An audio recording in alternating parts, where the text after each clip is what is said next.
John Polito over at whyquit.com came across commentaries or responses that were written to the FDA from parents who found that their kids were vaping.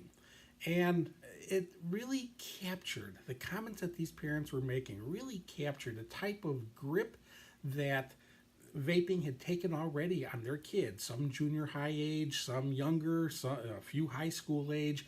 It showed the grip that it had, the frustration that the parents had now, and they wrote it in response to what the FDA could maybe do to help to get kids to quit vaping.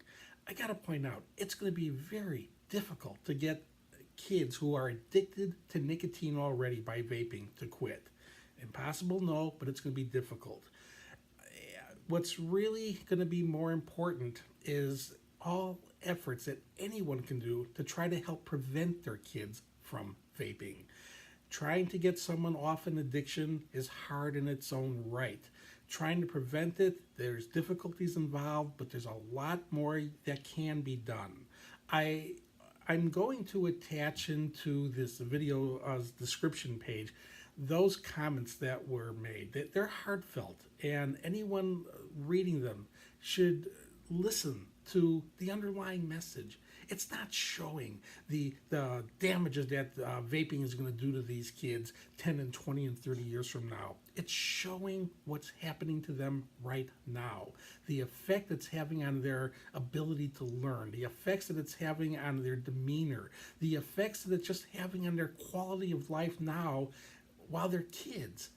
And it's just something that I just can't, I don't feel can be said enough. To parents should be doing what they can on a preventive aspect, because once the kids are using and once they're addicted, it will be much more difficult.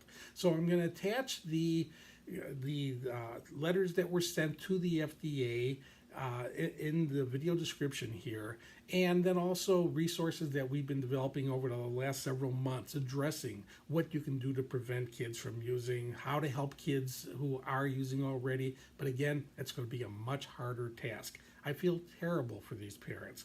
This isn't the first time where I've seen this. I went to a couple of seminars where I was just in the audience and listening to someone else present about vaping in schools, and it was supposed to be about prevention, but the parents were standing up and saying, they've got kids doing this, what can I do?